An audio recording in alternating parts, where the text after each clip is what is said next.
Somewhere, veiled beneath the hustle and bustle of everyday life, lies a dark realm filled with strange and twisted crimes. Here on True Crime Stories, we don't shy away from the weird and unexplainable. So today, I've compiled a list of the top 5 most bizarre true crime cases you've ever heard.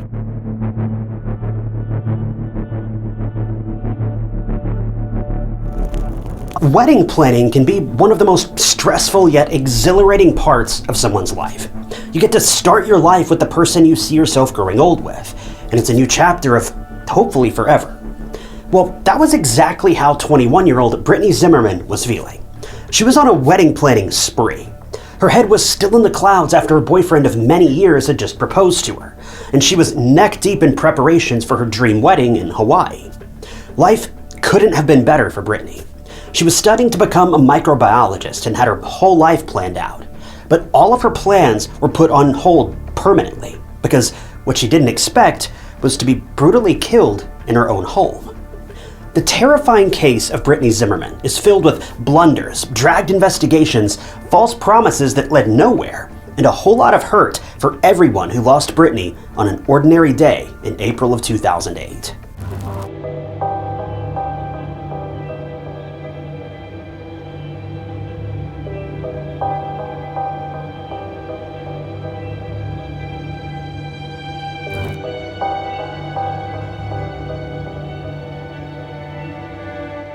Welcome to True Crime Stories. I'm your fellow armchair detective, Ty Knotts, and I post new true crime documentaries every single week. No AI narrations or unnecessary drama, just you, me, and a case to solve. So if you're into that kind of thing, be sure to hit subscribe. It's totally free and just keeps you up to date with my future videos. Brittany Zimmerman was born on November 15th of 1986 to parents Kevin and Jean Zimmerman in Marshfield, Wood County, Wisconsin. Brittany and her brother Matthew were very close from the get-go. Growing up, Brittany was defined as a bubbly and spirited girl. She loved reading books and watching movies, and her favorite book series was The Chronicles of Narnia.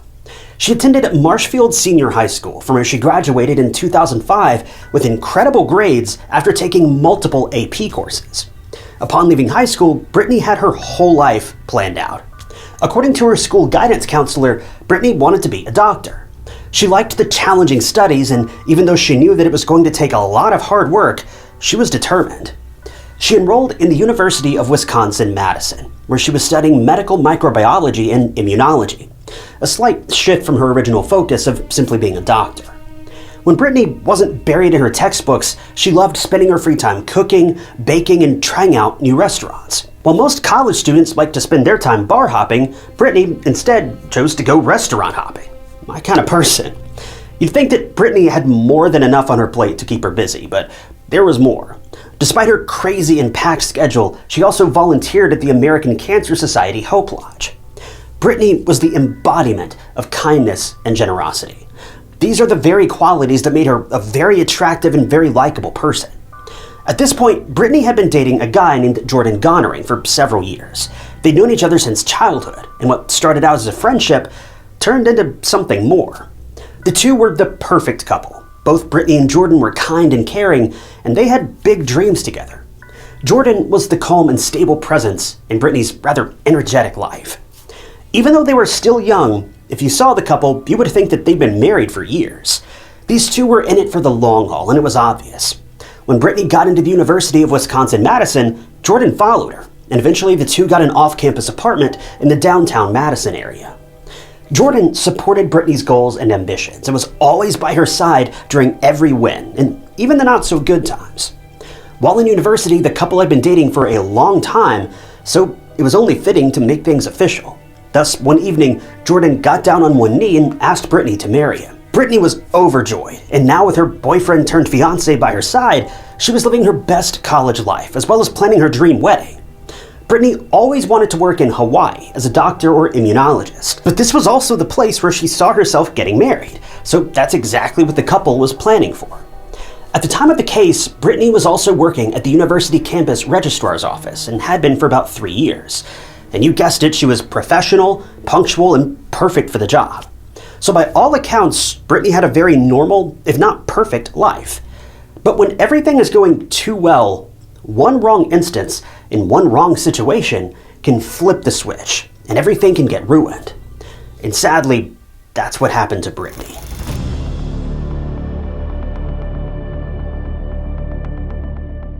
April 2nd of 2008 was a busy day for Brittany. She attended classes in the morning and came back home at about 11:30 a.m. She met up with her fiancé, Jordan, at the house, and they even talked on the phone later. Afterward, computer activity showed that Brittany worked on her laptop for about 18 minutes, from 12 p.m. to 12:18 p.m. But that was when everything quickly fell apart. Just 1 minute later, at 12:19 p.m., 911 received a phone call from none other than Brittany's phone. When the call was answered by a female operator, no one was talking on the other end, but there were sounds that suggested a struggle or muffled screaming. The operator kept asking questions, and when there was no answer, unbelievably, she just disconnected the call. What was even worse was that she didn't even dispatch a police officer or anything after this call. She thought that it was just an accidental call and nothing was wrong. But that was not the case. Meanwhile, Jordan attended his classes and returned home a little before 1 p.m. that same afternoon. But he stopped dead in his tracks when he noticed that the security door lock was broken. One thing about Brittany was that she was very safety conscious. She would always deadbolt the door and check the locks of doors and windows multiple times before settling down. So this was very bizarre and alarming for Jordan to see. With the dread creeping up in his mind and body, Jordan went inside the apartment calling for Brittany. When he approached the bedroom, he couldn't believe his eyes. 21-year-old Brittany was motionless on the floor beside the bed. A hysterical Jordan called 911, and finally that was the time when investigators and emergency services arrived at the scene.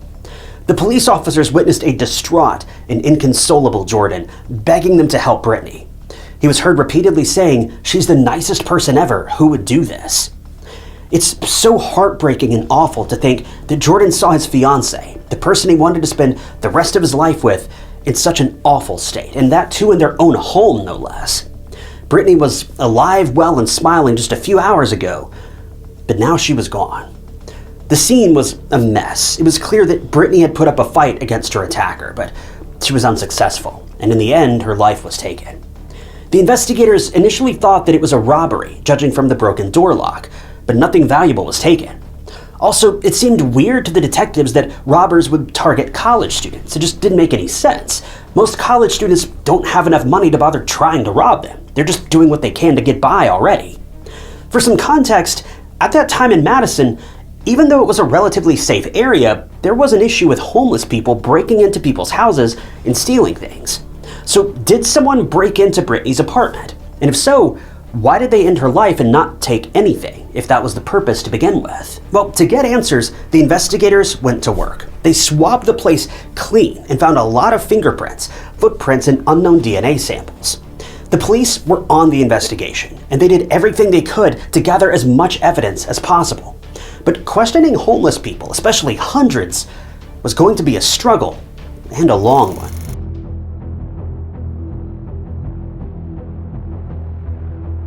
At that time in Wisconsin, people were very liberal towards the homeless community.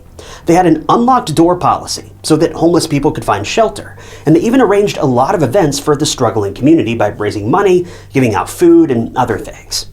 Even though it was a very nice thing to do, a lot of people were scared that not all homeless people were nice, since some of them may have committed violent crimes and were not opposed to doing them again. As unfortunate as it was assumed that Brittany had been attacked while helping a homeless person. The Madison County Police Department was also getting a lot of heat from the public because there were 3 other unsolved and very similar murders in the same area before Brittany's attack. And people were genuinely concerned about not only having a serial killer on the loose, but also the police's incompetence to solve these cases. Moreover, the brief 911 call made by Brittany was the main topic of controversy. The phone call had been made by Brittany, presumably before or during the attack, which is just mind-boggling for one, but Brittany was calling for help. But the operator hung up on a woman in danger and didn't even bother to dispatch a police officer to check up on her, or even bother calling her back for that matter. This just feels crazy to me, especially considering the police station was only 2 blocks away. It wouldn't have taken much at all for an officer to just swing by and check in. Everyone was angry with the police department, especially the 911 emergency system, and rightfully so. The emergency helpline was made to save people from danger on time, but when Brittany reached out, she was flat out ignored. Now, the operator came to her own defense and said that she had called Brittany back, but this turned out to be a lie. She did call someone back, though it was a completely different number. And the thing is, if the operator had just confessed to this and admitted that she made a mistake, well, that would be one thing. But to have the audacity to lie to the public about it, that is just inexcusable. As if things couldn't get worse, the investigation was also going nowhere. Sure, the investigators were questioning loads of homeless people, and they had their list of suspects, but the investigation seemed to have been halted. Following the whole 911 debacle, the detectives faced a lawsuit, which was filed by 4 media outlets, namely the Journal-Sentinel, the Wisconsin State Journal, WTMJ-TV, and WFSC-TV in Madison. And this whole drama went on for about a year. By 2009, even the phone call that Brittany had made to the 911 operator had not even been released to the public, but a transcript of the call was part of the court documents. But this transcript was nothing more than a description of the audible struggle and muffled screams. These court documents are actually how we know about this call in the first place and what happened to begin with. By this point, there were a couple of people on the police's radar. The suspects included a few men: Thomas Cosgrove, Jeffrey D. Ball, and Chauncey Mack, among a few others, and all of them were homeless and considered violent. Some were caught breaking into people's homes and public establishments. They had weapons in their possession, and they sounded very suspicious. But when they were searched and DNA was obtained, none of them could be pinned to the crime scene. Despite their sketchy behaviors and violent criminal history, they weren't the ones who had fatally attacked Brittany. For another couple months, the investigation slowed down. That was until a tip came in, and it was somewhat of a breakthrough in Brittany's very confusing case. According to the tipster, a man was seen in the area where Brittany was attacked, and his name was David A. Call. And boy, did he have a laundry list of violent crimes. First of all, he was an addict. He had several DUIs and was also convicted of forcing himself onto a woman. To make matters worse, he was questioned by the police almost 6 times about Brittany's attack, but every single time he had been cleared. Now, witnesses did see him in the area around the time that Brittany was attacked, but it seemed as though he was simply going door to door asking people for money to fix a flat tire. But in reality, he planned on using that money to further fuel his addiction. So the investigators had nothing on David at this point, aside from a few witnesses spotting him in the same area. But there's nothing malicious about being in an area where a horrific murder was committed. That's just a case of wrong place, wrong time. Now, even though the detectives had tons of evidence in the form of DNA, you have to remember that this is 2008 we're talking about. DNA technology wasn't as advanced as it is now. So this only meant that the police, as well as Brittany's loved ones, had to wait. Time was passing excruciatingly slowly for the grieving Zimmerman family, and they were scared that they would never find the person behind their daughter's brutal death. Well, that was until 2014, 6 years after Brittany's tragic passing, when finally there was a DNA match. See, a trace of male DNA was found on Brittany's shirt sleeve, and in 2014, it matched someone. What was even more alarming was that the person it matched was someone the police had questioned a handful of times, and that DNA belonged to none other than David Call.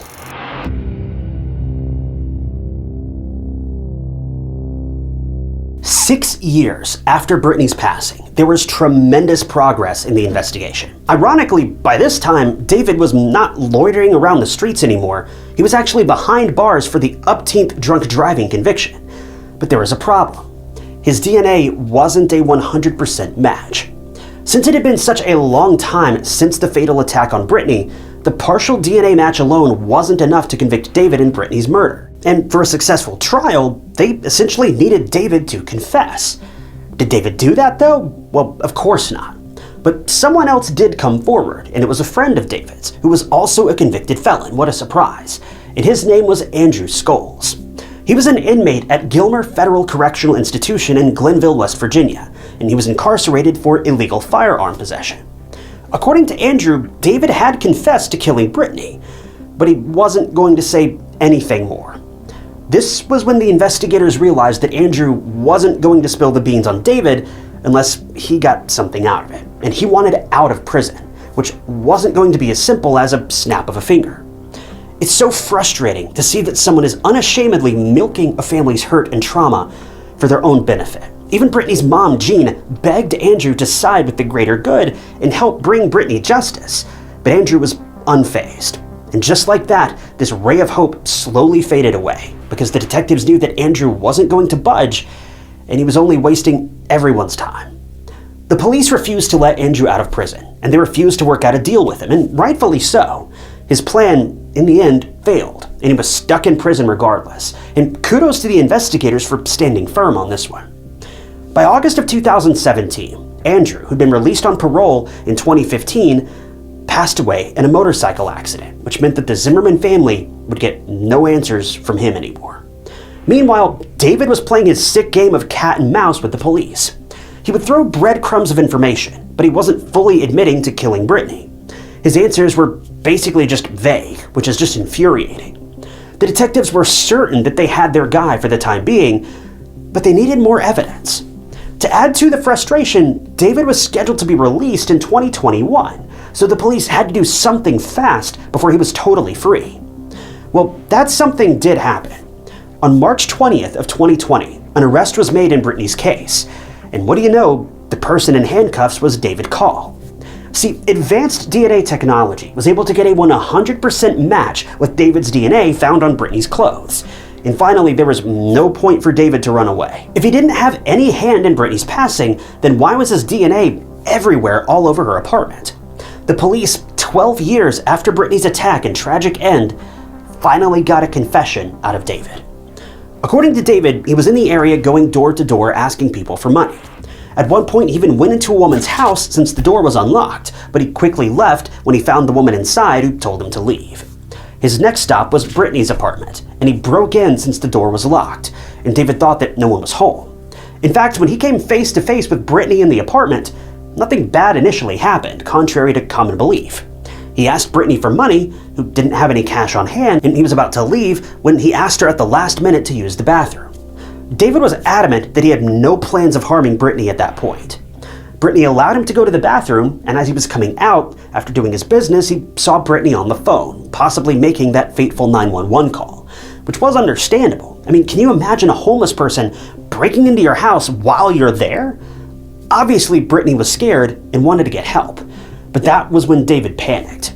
He didn't want to go back to jail for yet another crime, so that was when he made the horrific decision to end Brittany's life. He overpowered her, causing Brittany to drop the phone from her hands, which was why she couldn't talk to the 911 operator to send help. He then took her to her bedroom and ended her life with his bare hands, as well as a kitchen knife that was taken from Brittany's kitchen, which is just devastating. After doing the unthinkable, David simply left the apartment. But here's another very heartbreaking detail that only makes you more furious at the 911 operator. If you remember, Jordan found Brittany's lifeless body on the floor near the bed, but David said that he left a motionless Brittany on top of the bed. So it's possible that Brittany was still alive at that point and tried to crawl out of the bedroom to get help. She was there in her apartment with fatal injuries, waiting on that help to come. But sadly, it never came because no police car was sent to her apartment after the call. And tragically, Brittany succumbed to her wounds. You can't help but feel unadulterated anger at this aspect when you look back at that 911 call.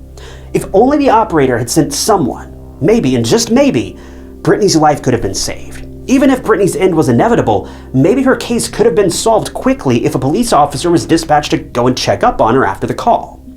But anyway, after his confession, David, who was 56 at the time, initially pleaded not guilty, but decided to change his plea to guilty in 2023 because he apparently had a change of heart after months of so-called soul searching. For once in his life, David decided to do the right thing.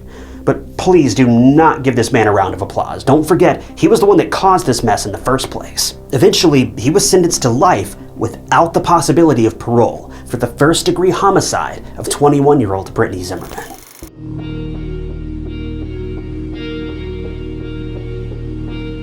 Following the sentencing, Brittany's family pretty much perfectly summed up what kind of monster David was.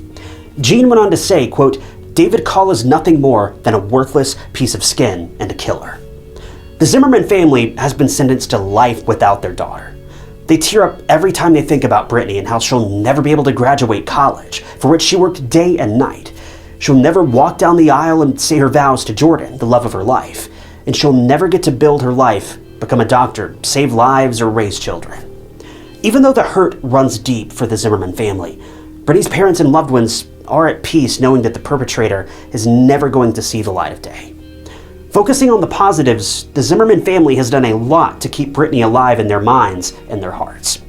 Pause for Brittany is a dog walk and fundraiser in Marshfield that was created in her memory. Money for a pet shelter called Marshfield Area Pet Shelter, or MAPS, was raised, and it was built to let people know what Brittany would have wanted to do if she were still around.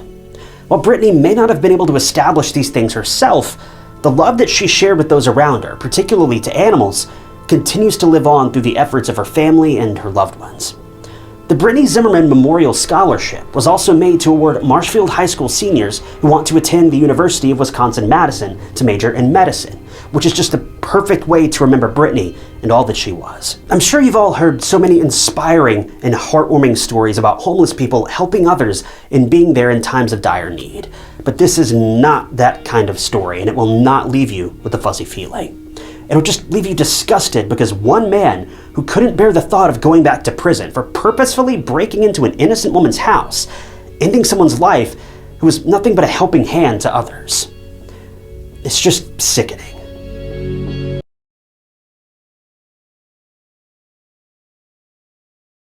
Usually, the way crimes unfold is that someone tragically loses their life, but we initially don't know who the perpetrator is. It takes police weeks, days, months, even years to find the wrongdoer. But the case we're about to discuss today is everything and nothing like you've ever heard of. A crime took place on August 1st, 2019 in Mansfield, England. And what was so frightening about it was the fact that the perpetrator, within a minute of ending someone's life, confessed to it. What was even more alarming was that the victim's best friend saw the perpetrator flee. The terrible and mind-numbing case of 18-year-old Liam Gray might sound straightforward and cut and dry, but it's so much more chilling, haunting, and callous than you could ever believe.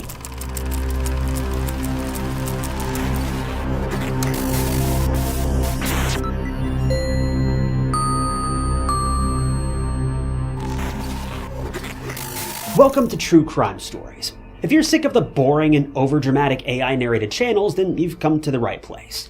We do things a bit different here at True Crime Stories, more akin to a traditional true crime documentary of years gone by. So if you're interested in more old-fashioned style true crime, hit that subscribe button. It's totally free and will keep you up to date with all of my future cases. Liam Peters, better known as Liam Gray, was born in 2001 to parents Joanne and Tony Peters. Liam had two sisters, an older one named Paige and a younger one named Madison, and a younger brother named Freddie. Liam's family was tight-knit, and his mom Joanne defined Liam as a happy-go-lucky child. Liam was the type of person that loved to goof around, and he had a personality that would always put a smile on everyone's face. One of Liam's traits was making everyone laugh. He would randomly belt out in song by the Backstreet Boys, and his family said that he had a heart of gold. Liam was also very easygoing and tried his best to include everyone, and his contagious and bright personality made him extremely likable. When Liam was in his teens, he met a girl named Sean through a mutual friend, and the two hit it off like a house on fire. Liam and Sean, even though they were very young, just clicked, and there was never a dull or awkward pause in their dates. They were super compatible with each other, and it's safe to say they were truly in love. Their 3-year-long relationship took a very serious turn when Liam found out he was going to be a father. Even though a lot of people in the same age group would run for the hills at this news, Liam was ecstatic. Liam, with his gentle, kind, and caring personality, was born to be a father, and everyone in his family and friend circle knew Liam was going to handle everything just fine. In fact, when Sean broke the news to Liam, he got very emotional and elated. It was safe to say that Liam was looking forward to this new, exciting, and different chapter of his life. But Liam, as amazing as his personal life was going, was having a hard time in school, so he decided to move in with his grandfather, John, who was affectionately called Pops, in his home on Gladstone Street in Mansfield. This was the best decision Liam could have made for himself, and he was happier than ever. Sadly, though, this very house would turn into a place plagued with hurt and agony for the Gray family. Liam's best friend was Reese, and the two were his closest siblings. Liam and Reese essentially grew up together and also went to the same school since they literally lived right across the street from each other. The friends were so close that even Reese called John Pops. As time went on, Liam and Reese's friendship only got stronger, and Reese defined Liam as his pillar of support. Reese also adored Pops a lot, and even said that without Liam and Pops, he'd be lost in life. While living with Pops, Reese introduced Liam to one of his friends, and his name was Jonathan Treadgold. But Jonathan's life was a complete 180 from what Liam had experienced. Jonathan, originally from Kent Close, Worksop, was in and out of foster homes for a very long time. His family was very toxic, and Jonathan's parents were not only violent, but also raging drug abusers. At the age of 14, Jonathan also had various run-ins with the law, and he was charged with criminal damage and threatening behavior. Jonathan also had a history of abusing alcohol and becoming very rageful and violent, leading him to assault someone on one occasion. If that wasn't scary enough, Jonathan was also convicted 6 weeks before the events of today's case for violently assaulting his girlfriend, which is just terrifying to think that a young, barely 18-year-old man could be capable of such violent tendencies. But anyway, Jonathan had a very different life as compared to Liam and Reese. Liam, being the caring and non-judgmental person that he was, befriended Jonathan, seemingly out of sheer sympathy. Liam wanted to look out for Jonathan and help him turn his life around because Jonathan was mostly a loner, and Liam didn't want to leave him like this. But Liam's mom, Joanne, didn't share the similar thoughts as Liam. According to Joanne, Jonathan, even though he was very young, had a dangerous air about him. Call it motherly instinct, but Joanne didn't like Liam hanging out with Jonathan. Liam's sisters had also heard about Jonathan's bad deeds, but like Liam, they wanted to give him a chance. They hoped that good company would change him. But some things just never change, and Joanne's gut feeling was right. Jonathan was a lost cause, and even with the support that Liam had to offer, in August of 2019, everything came crashing down in the worst way that would forever ruin the Gray family.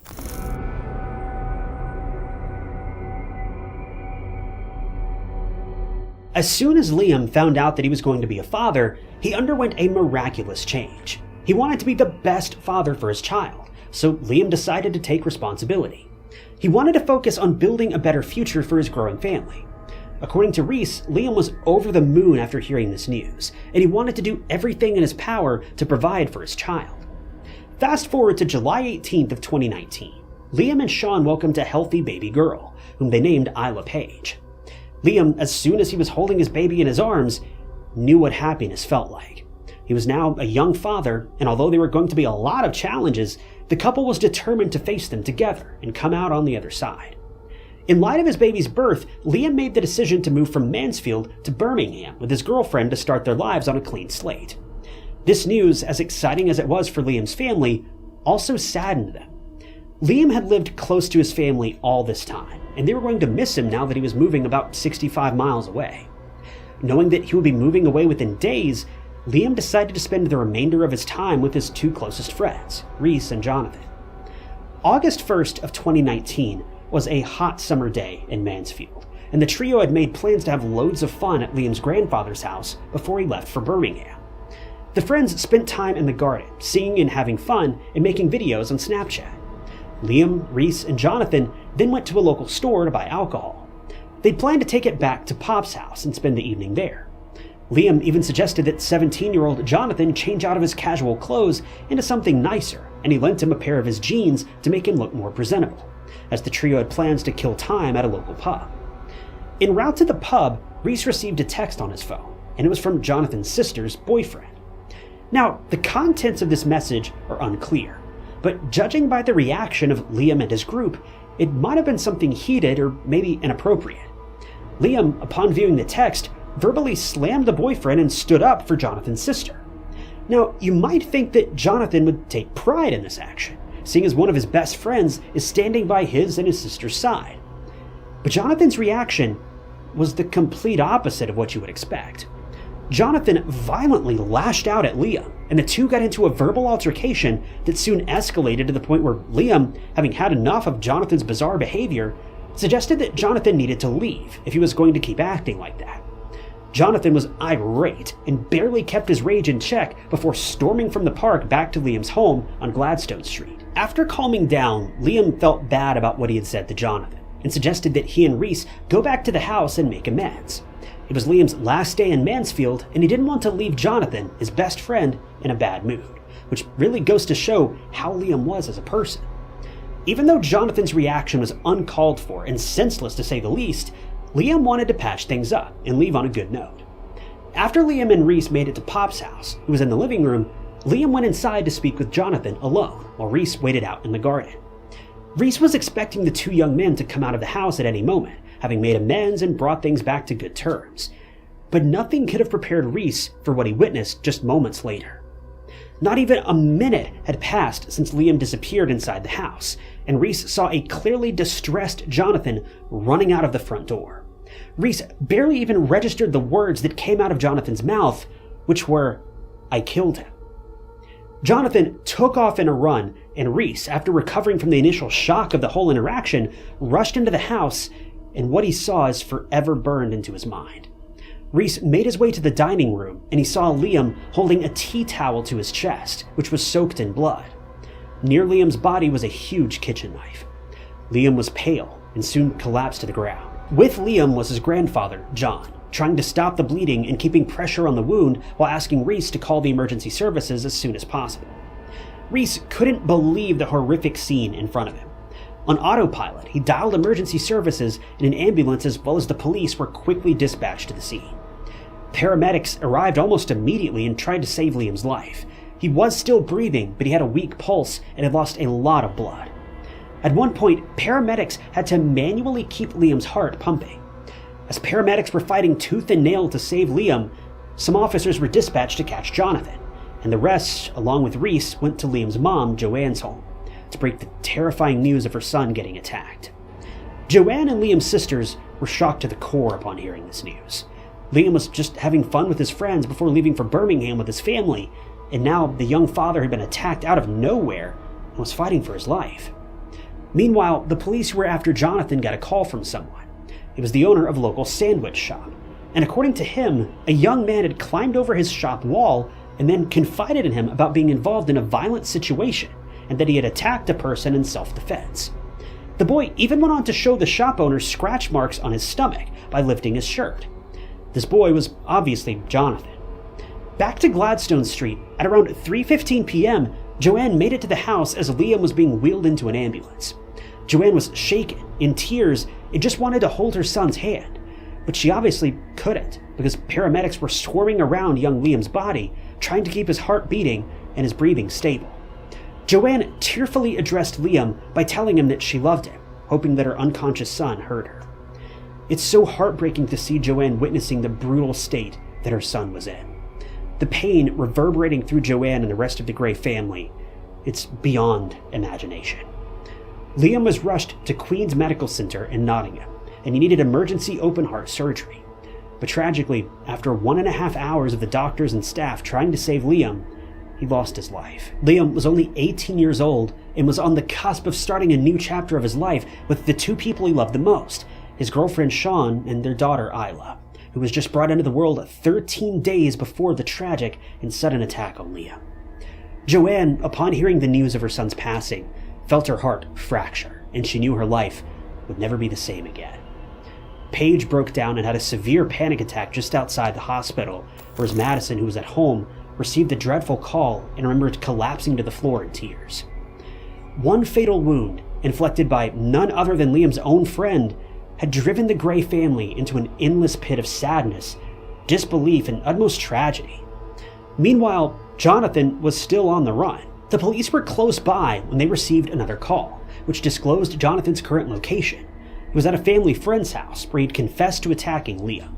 The police swarmed the area, and finally at 3:33 p.m., Jonathan was arrested by the police. Initially, the police had arrested Jonathan on the charge of causing grievous bodily harm, since no one knew quite yet that Liam had passed away from his surgery. But after Liam's passing, his charge was upgraded to murder.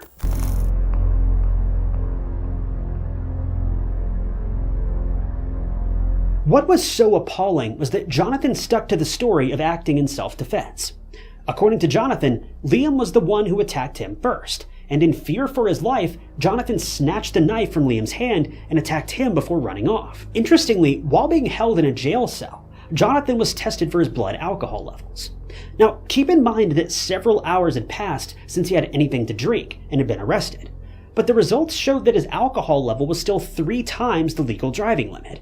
This man was more than just drunk, he wasn't even on this planet anymore. But after Liam's tragic passing, the doctors performed an autopsy, and what they found was absolutely baffling.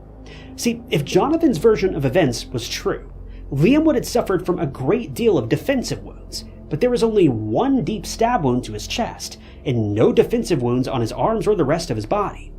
The fatal wound to Liam's chest also had a lot to say about how Liam was attacked. In most self-defense attacks, there's no intention to kill. The victim merely tries to fight off the attacker and lightly subdue them. So if what Jonathan was saying was true, the wound on Liam's chest should have been a slash rather than a jab, but the autopsy revealed the latter. Liam's wound was intentional and deep, and moreover, the police also went through a load of CCTV footage, and through it they found heaps of evidence that were contradictory to Jonathan's self-defense rules. See, according to Jonathan, Liam was an intimidating and violent person, and he'd apparently attacked Jonathan before.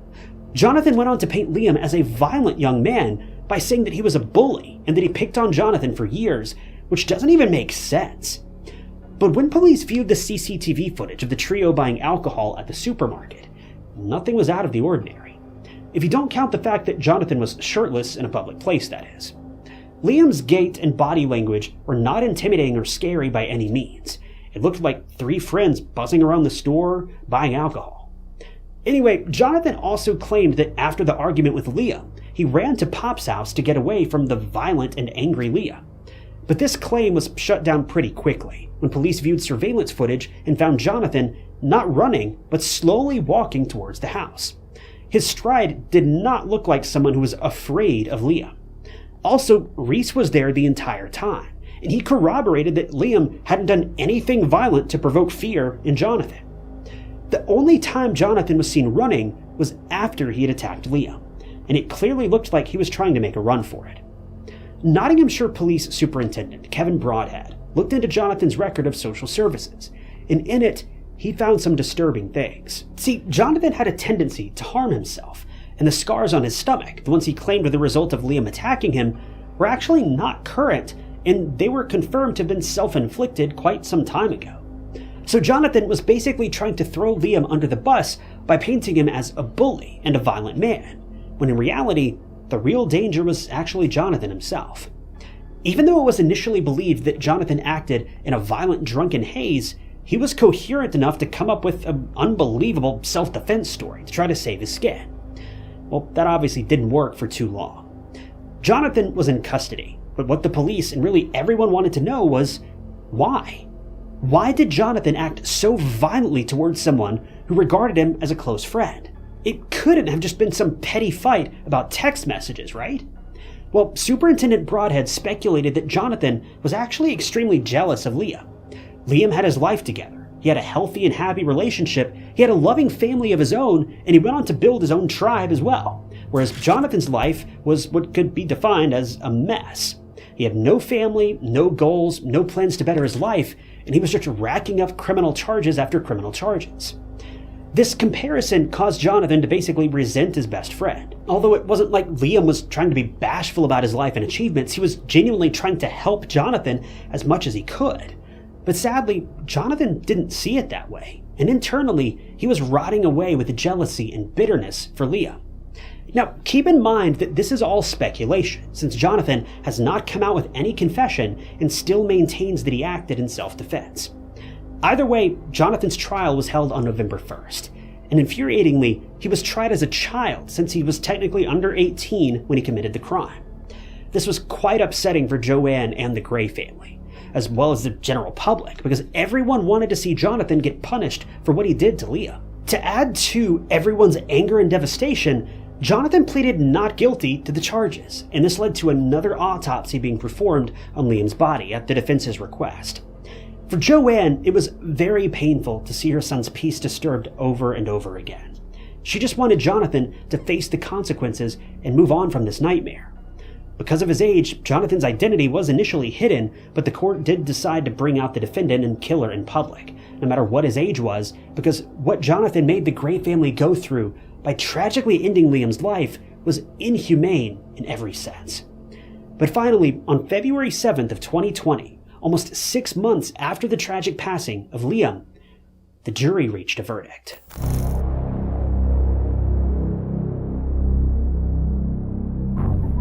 As the courtroom waited with bated breath, the jury read out that Jonathan was found guilty, and 3 days later, on February 10th, he was sentenced to life in prison with a minimum of 16 years. Jonathan, throughout the trial, was emotionless, and the only thing he ever said after the verdict was given was sound. Even after the Gray family and the rest of the public broke out in cheers at the sentence, they couldn't help but feel that it wasn't nearly enough because of how violent and out of the blue the crime was. Following Liam's untimely passing, on Sunday, August 18th of 2019, a fundraising event was held to raise money for Liam's funeral, his infant daughter, and a donation for a knife crime charity. A GoFundMe page was set up to raise £5,000 to help the Gray family say goodbye to Liam. And at the funeral, Liam's casket was draped in the colors of the Liverpool Football Club, his favorite club, and it was carried in a horse-drawn carriage.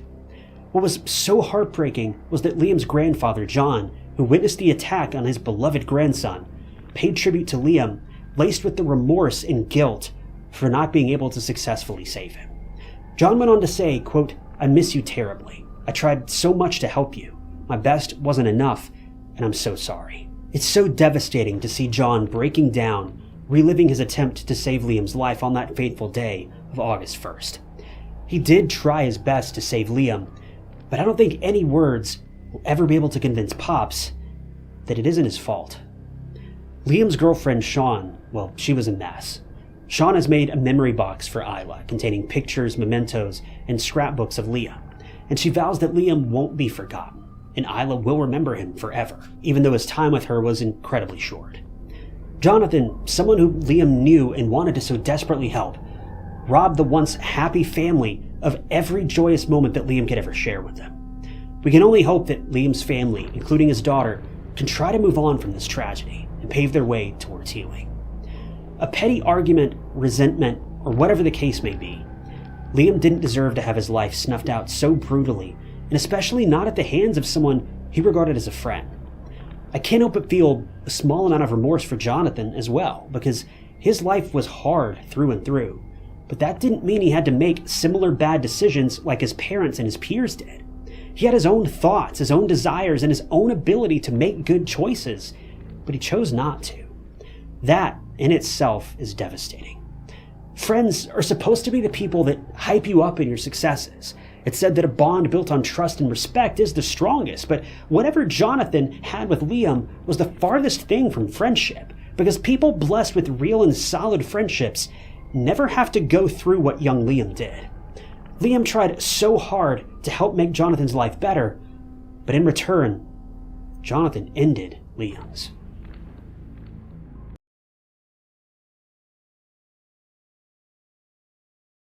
Volunteers and search parties. These are two words that you've heard a lot together in most true crime cases. Well, young Anna was also a volunteer, along with a handful of others, and she was scanning a vast, barren land in Marmari. She was on a mission. The area of interest was dry and never-ending. The June sun was blazing down on people walking in this remote area, poking with their sticks, trying to find what they were looking for. It was nothing but sand, dried up twigs, and branches as far as the eye could see.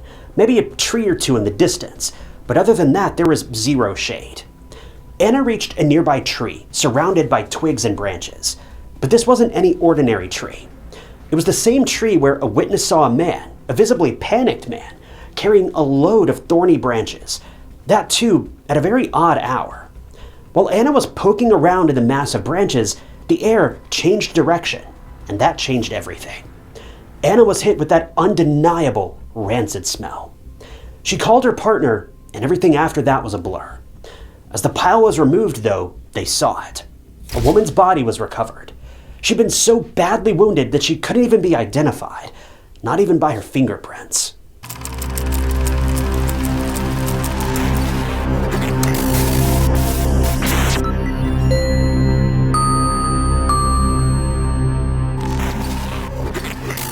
Welcome to True Crime Stories. I'm your host, Ty Knotts, and I post new true crime documentaries every single week. So if you're interested in simple, classic true crime, you've come to the right place, because that's pretty much all we do here. So be sure to subscribe. It's totally free, and it just keeps you up to date with all my future videos. Anastasia Patricia Rubinska was born in 1996 in Poland. She had a brother named Adrian, who defined Anastasia as a girl with loads of dreams. She loved traveling, and it was her dream to eventually travel the world.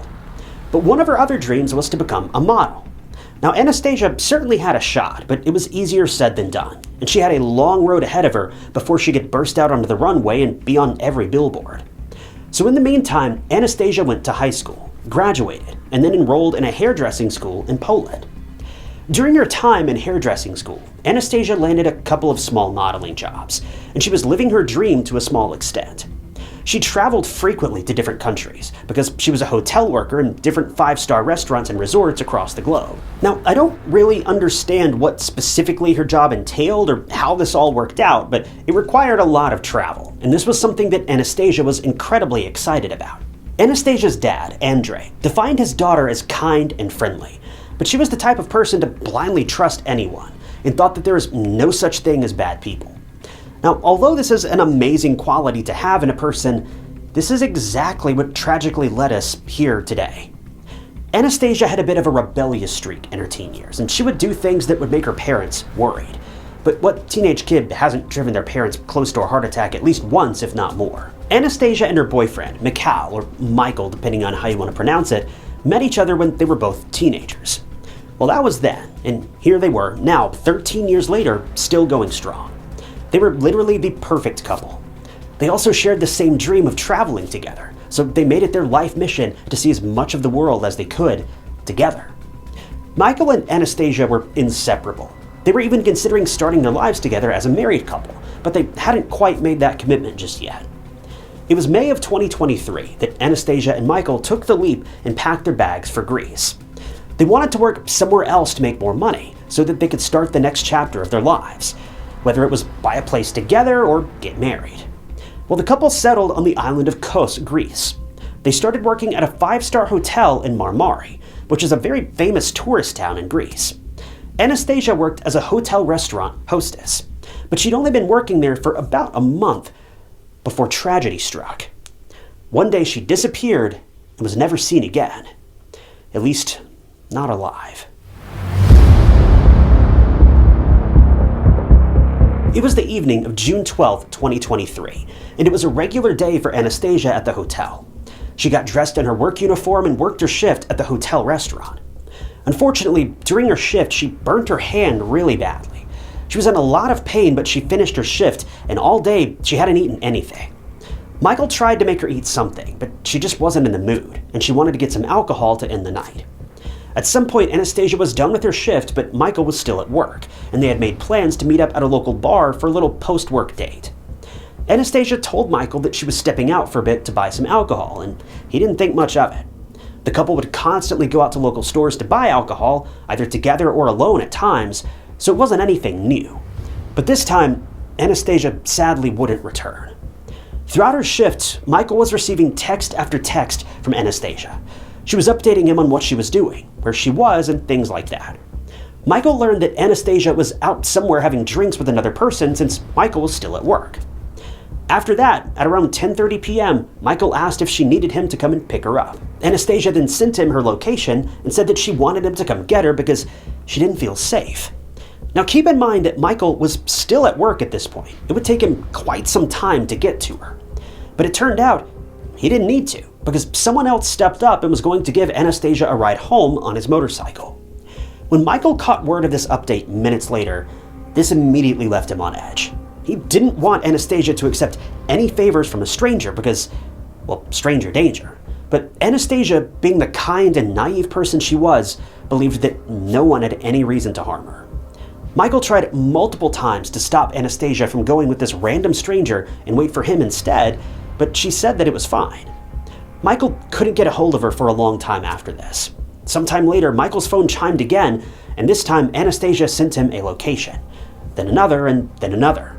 And then Anastasia went completely radio silent. There were no more texts, no more calls, nothing.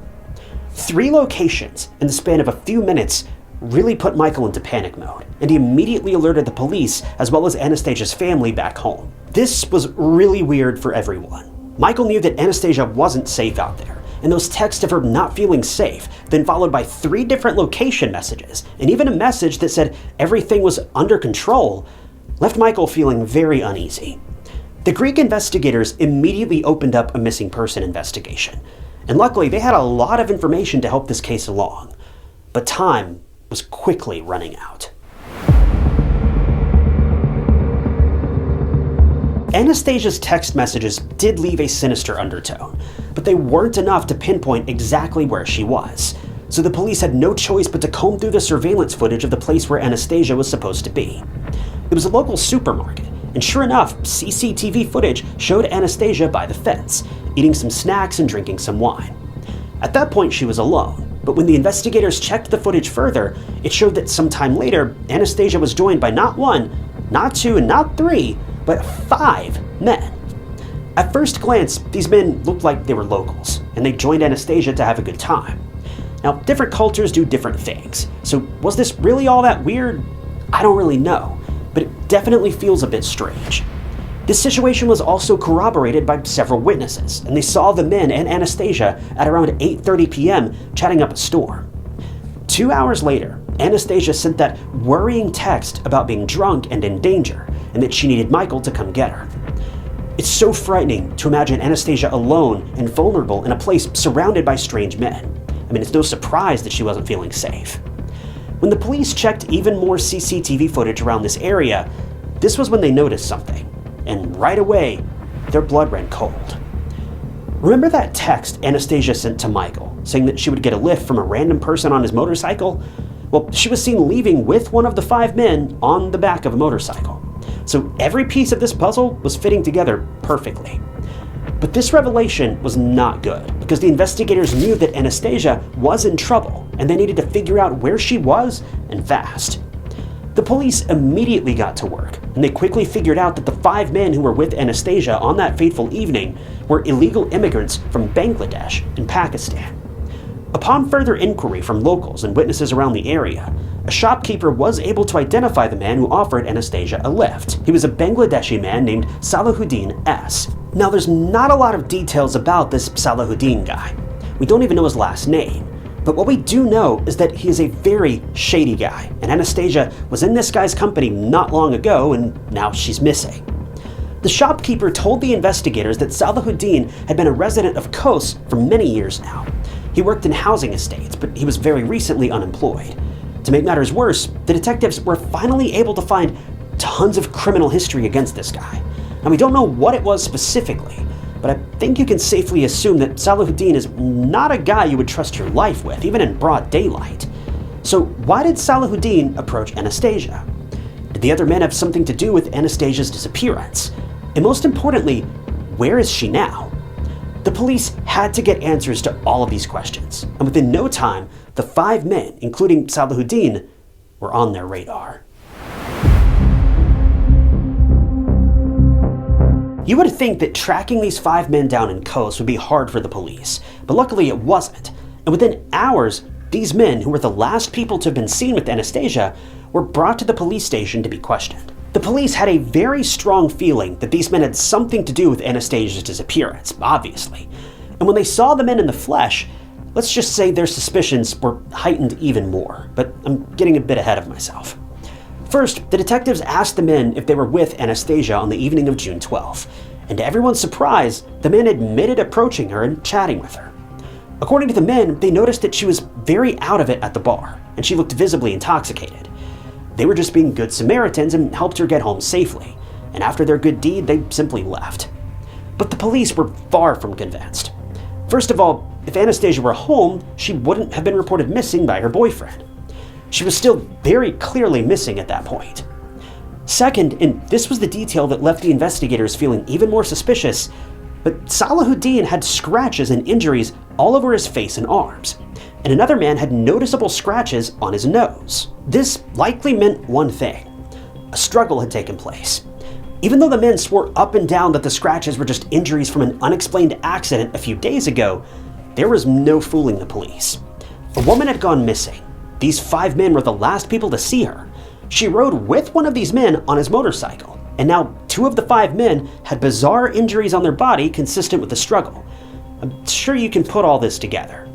But the detectives couldn't arrest these men just because they had their suspicions. They needed more evidence. But before letting the men go, DNA samples were taken by the police, and the men were still considered persons of interest in Anastasia's disappearance. In the meantime, Anastasia's loved ones were incredibly worried for her. She had just started her new life in Greece, and now she was gone. Having a young woman go missing is terrifying, but on another continent and having no contact whatsoever is just a different level of anxiety and fear. The investigators were still conducting searches for Anastasia, both ground and aerial, and they even used sniffer dogs to aid in the investigation. But after days, there were just no signs of Anastasia anywhere. The police were able to track down her phone, though. Through cell phone tower and location data, it was found that Anastasia's phone was active until 11:30 p.m. the same night that she went out for drinks. And after that, the cell towers didn't receive any more signals from her phone. Her last known location was actually 5 kilometers away from the location that she shared with her boyfriend. But the investigators were still relentless in their pursuit of finding her. Even though she wasn't found yet, the detectives did find something, but it left everyone feeling even more terrified for Anastasia. See, in a vacant building near Marmari, the police, joined by locals, were able to find a cell phone, and it tragically was confirmed to be Anastasia's. The SIM card had been removed, the GPS services were disabled, and all of the data on the phone had been wiped. There was no call history, messages, or even any pictures on the phone. Even though it was a step in the right direction, everyone was now dreading the worst. Anastasia was missing, sure, but now only her phone was found, and this could not be good. The search for Anastasia was massive. The investigators asked for help from the public, and lots of volunteers came forward to help out in looking for her. But the search for Anastasia came to a screeching halt 6 days into her disappearance, when a volunteer named Anna made a harrowing discovery. On June 18th, the search was focused on the Tagaki area, where there were salt marshes and expansive lands. Anna scoped the area around a big tree, where she saw unusual heaps of straw. When she poked the mass with her cane, that was when she knew that something was terribly wrong. She called the rest of the volunteers and the police over, and as the straw was removed, a plastic bag came into sight.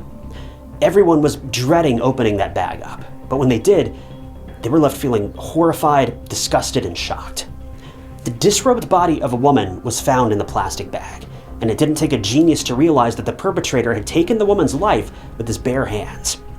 The investigators also noticed something very eerie and unsettling. The murderer had clearly tried to make the body unrecognizable, and there wasn't even a way to identify the victim by fingerprints. And why? Well, because the body didn't have any. What Anastasia went through in the hours before her death was unreal. This innocent young woman did nothing to deserve any of this, other than being in the wrong place at the wrong time. It should go without saying, once the police recovered the body and brought it in, it was confirmed to be Anastasia. She'd been missing for less than a week, and now her case went from that of a missing person investigation to a full-blown homicide. Anastasia's passing was very tragic. She endured the worst of God knows what for who knows how long, and what makes it worse is she was also taken advantage of, which is just heartbreaking. Her family was struck to the core when they received this devastating news. The pain that their daughter had endured was immeasurable. Someone had ruthlessly and brutally attacked their kind, optimistic, and bright young girl, and that too in a place where she was about to start a new life for herself.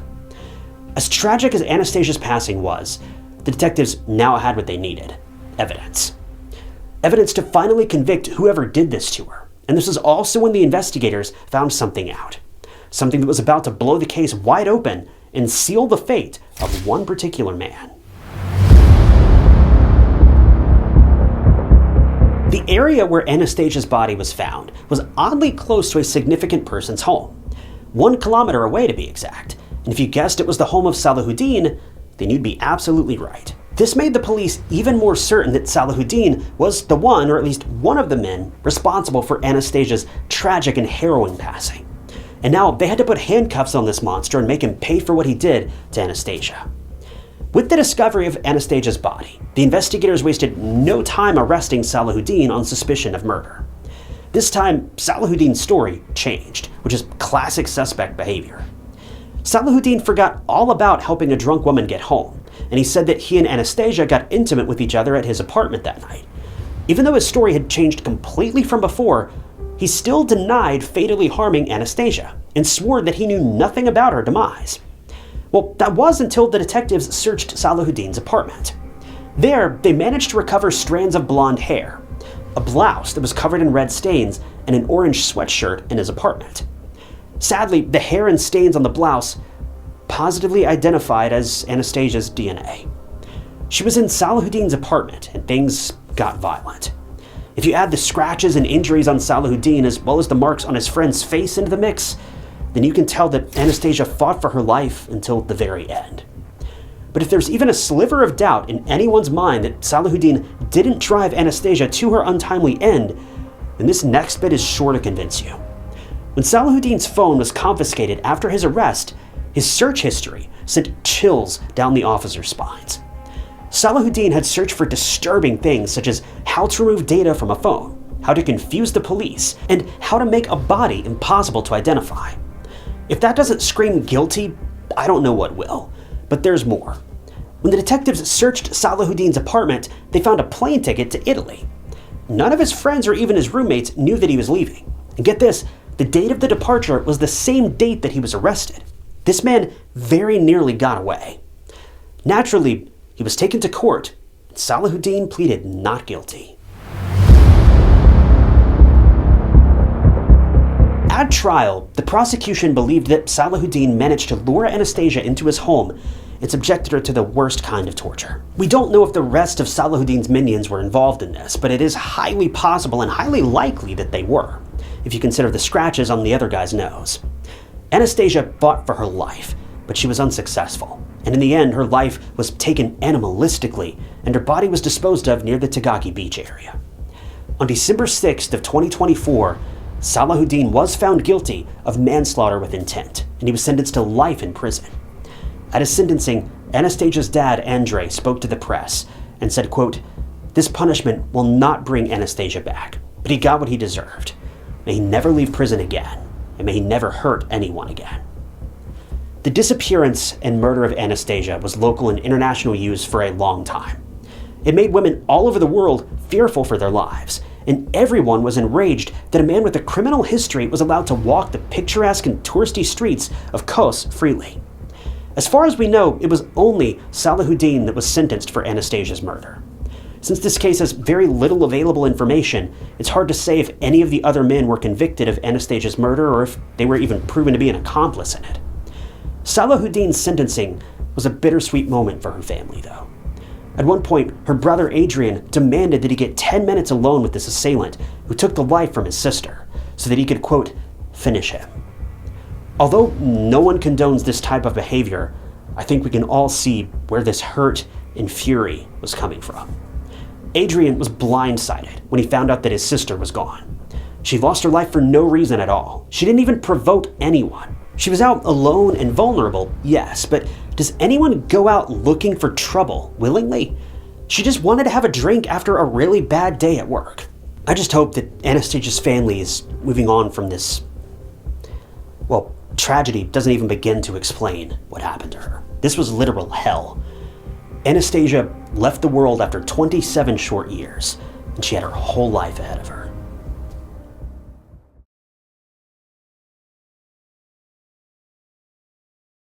People can do crazy things when their logic goes out the window. But an even more terrifying aspect is that they can resort to cold, calculated, and callous crimes when logic, sense, and reasoning wavers. 34-year-old Marc Despain had everything and more in his life. A loving wife of 15 years, 3 beautiful children, a thriving business, and a peaceful home life.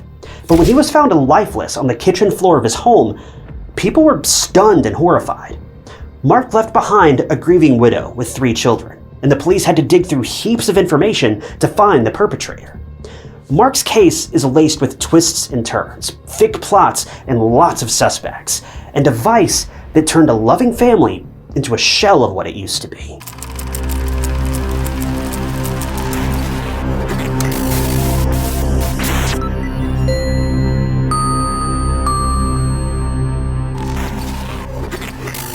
Welcome to True Crime Stories. I'm your host and fellow armchair detective, Ty Knotts. I post new true crime documentaries every single week, so if you're into that kind of thing, be sure to subscribe. It's totally free, and it just keeps you up to date with all of my future cases. Marc Despain was born on April 16, 1977, in Jonesboro, Arkansas.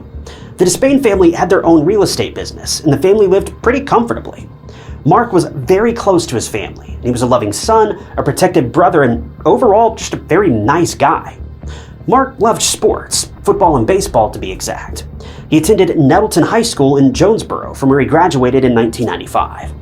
In high school, he was also part of the football team, and his teammates and coach admired his passion for the sport.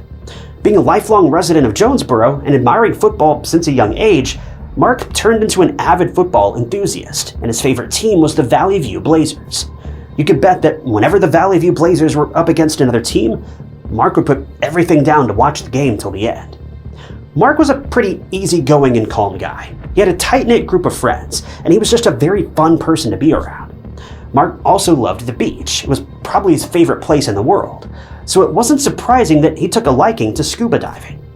Marc was very adventurous by nature. Deer and turkey hunting were his favorite outdoor activities, something that Marc would do with his father, Jack, a lot. Marc and his family were also active members of the Central Baptist Church.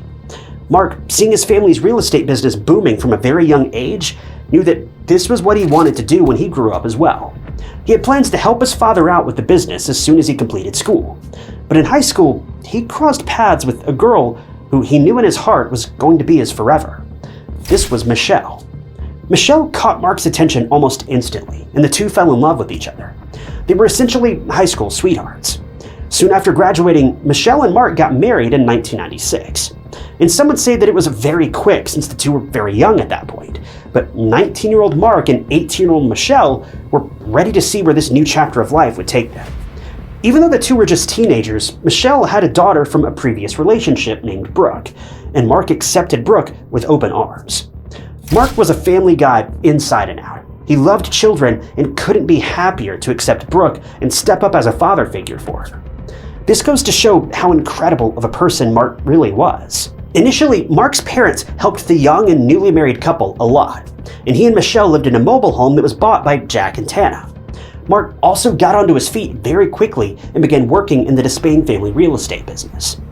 Marc wanted to provide for his family, and he worked very hard to give Michelle and Brooke everything they wanted. So much so that years later, Marc left his family business and started his own company. He was a property investor and a real estate appraiser. Now, starting a business is very hard, and I'm sure you can imagine that not every business starts up quickly. But Marc was determined, hardworking, and relentless. Within no time, Marc's business was taking flight, and he was able to move his family out of the mobile home his parents had purchased and into a very beautiful house. Together, the couple welcomed two more children, boys named Zach and Blake, and the family of five lived very comfortably, if not lavishly. To give you an idea about how much income Marc was bringing in from his business, the family would take annual vacations to Cancun and Jamaica. They had expensive cars, and they were living their best lives. Marc's family had everything they could ever want, and it's so amazing to see Marc building his business from the ground up and to make his family's dreams come true. Michelle also worked with Marc and helped him out in the bookkeeping department. Since it wasn't that much of a hectic job, Michelle also took a job at a local bank to stay busy. So, by all accounts, Marc, Michelle, and their three kids were living the life of their dreams. They had a very loving and close relationship. They were doing well financially. And I mean, nothing could go wrong, right? Well, all was well until August of 2011 rolled around. And suddenly, things would never be the same. August 24th of 2011 was an ordinary Wednesday until it wasn't. Michelle was working at the bank, and Marc was in his office. Now, since Marc was the boss, he could go in and out of work to settle things at home without much issue. So at around 1 p.m., Michelle texted Marc to have lunch with him near their workplace. CCTV footage showed Marc and Michelle at a restaurant having dinner, and they even went to go get ice cream afterward. Michelle went back to work, and Marc had something to do at home, so he went to their house in the quiet and peaceful neighborhoods of Jonesboro, Arkansas. Around 3 p.m., Michelle asked to step out of work for a bit because she had to go back home and pick up some bills that were due to be paid that day. So Michelle drove to the family home, but immediately noticed something weird. The front door of the house was unlocked. This caused fear to wedge its way into Michelle's mind, but she went inside regardless. Michelle thought that maybe Marc was doing some work outside and was going in and out of the house and just left the door unlocked. But as soon as she stepped foot into the home, everything was a mess. Drawers were open and dumped out, clothes were tossed all over the place, and it didn't take a genius to realize that the Despain home was ransacked. She went from room to room calling out Marc's name, and as soon as she made her way into the kitchen, she made a terrifying discovery. 34-year-old Marc Despain was on the floor, motionless and cold. Michelle tried to shake her husband, calling out his name, but he was not responding. An open ice cream container was placed on top of the countertop, and it looked like Marc was just going about his business in the kitchen and was in the middle of grabbing something to eat when he was tragically attacked. Michelle immediately got up and fled the house, calling 911 on her phone. A distressed Michelle told the operator that her husband was murdered and that she was afraid that the assailant was still inside the house, which is why she ran out. Minutes later, police and emergency services swarmed the Despain home, and the scene was taped off. As soon as the investigators stepped into the kitchen, what their eyes saw was horrific, to say the least. Marc had been attacked with a firearm at close range, and it was clear that he instantly lost his life. But something else stood out to the detectives like a sore thumb. Even though the place looked like it had been trashed, nothing valuable was taken. Money, jewelry, electronics, and even credit card and debit cards were still there. So the investigators had this very haunting inkling. Someone had intentionally attacked Marc and purposefully made it look like a robbery gone wrong. But who had done it? Was it a problem at work that escalated to murder? Was it someone random? The police had a lot of questions, but no leads or answers. Marc's body was immediately taken away, and the rest of his family was notified of what happened. When Jack and Tana, Marc's parents, heard of Marc's passing, they were blindsided. They couldn't believe what they were hearing. Their son, who was doing so well in life, was now gone. It's something every parent dreads hearing, but for Marc's parents, this was their worst nightmare coming to life. To find the person behind Marc's fatal attack, the investigators asked a lot of people around, including neighbors, any potential witnesses, and even Michelle, Marc's widow. She was called in for routine questioning for the detectives to understand what Marc was up to that day. Michelle told them everything about the lunch date, how she went home to get the bills, and how she discovered the scene that turned her world upside down. When the investigators asked about anyone who would want Marc gone, Michelle had beans to spill about one person, and that person was Marc's father, Jack. This revelation left the police completely confused. Was Jack really the one who had the animosity towards Marc, his own flesh and blood? When the investigators asked why Michelle thought that, she went on to say that Marc left the family business because of a very heated argument between him and his dad, Jack. According to Michelle, Marc wanted a larger share of the profits from the business, but Jack wasn't on the same page. Michelle told the detectives that Jack was very greedy and didn't want to give Marc his fair share. Money is always a motive for doing the unthinkable, so did it cloud the vision of a father and lead him to end his son's life? Well, the investigators needed more information, and that was when Michelle's dad, Carl Kelly, who actually worked as a rent collector in Marc's company, also corroborated his daughter's suspicions. On top of this, Michelle also disclosed a very disturbing event that made Jack even more suspicious in the eyes of police. See, Michelle had supposedly found inappropriate photos of her teenage daughter, Brooke, on Jack's phone. Michelle thought that Jack was a child predator, and this also led to a very serious strain between Jack and Tana's marriage. I mean, can you imagine finding very inappropriate photos of a child on your spouse's phone? It can put any relationship in hot water. Well, the police had enough information to question Jack about his potential involvement in Marc's passing. And could it be that Marc found out about his father's disturbing behavior, and Jack didn't want to get in trouble? Well, when the investigators questioned Jack, they were left more confused than ever. First of all, Jack denied having any involvement in Marc's attack, and even though he was not very emotional during the questioning, he did repeatedly break down in tears when he would just get struck with the realization that his son was no more. When the detectives asked Jack about Brooke's photos on his phone, that was when he gave the investigators information that Michelle had conveniently left out. See, Brooke was in a relationship with a boy at the time that those photos were taken, and they were the ones exchanging the explicit photos on an adult chatting app. Jack was just the one who found Brooke using this app, and in a moment of fear and panic, Brooke accused Jack of having her photos on his phone. But no child abuse charges were ever filed against Jack, and it seemed that Michelle either didn't understand the whole story or simply believed her daughter over her father-in-law, which is perfectly reasonable. As the investigators checked Jack's alibi, he was cleared as a suspect. But when the detectives asked Jack about Marc's attack, that was when he gave some very incriminating information. Jack and Tana were certain, beyond a shadow of a doubt, that the person behind Marc's attack was none other than his own wife, Michelle. At this point, Marc's case was leaving the investigators' minds boggled with all the unexpected twists and finger-pointing. But that wasn't until Jack and Tana shared some very interesting things about Michelle and her own greed for more. More money, more lavishness, more everything. According to Jack and Tana, Michelle was never content with how much money they had. Marc worked day and night to provide for his family, but it seemed like it wasn't enough for Michelle. She wanted more. Also, remember the argument that Jack and Marc had that led to Marc walking out of the family business and starting his own company? Well, the initiator of the argument was not Marc or Jack, but Michelle. She coerced Marc to ask for more shares, and that led to a very heated altercation. According to Tana, Marc was the moneymaker, and Michelle was the money spender. She was the brains behind those fancy vacations, luxury cars, and all the finer things. But even that wasn't enough for Michelle. Marc was doing everything he could to support Michelle's extravagant lifestyle, but Michelle was never happy. Jack and Tana firmly believed that Michelle was a greedy woman who just cared about money. On the outside, the couple was living very lavishly, but on the inside, things were falling apart. Marc and Michelle were over their heads in debt, $2 million to be exact. Michelle was even taking money out of Marc's official business bank account without his knowledge. They weren't making nearly enough to support their extravagant lifestyle, and this was causing a lot of problems for Michelle, leading her to essentially steal money from behind her unsuspecting husband's back. If that wasn't enough, Michelle was also unfaithful to Marc.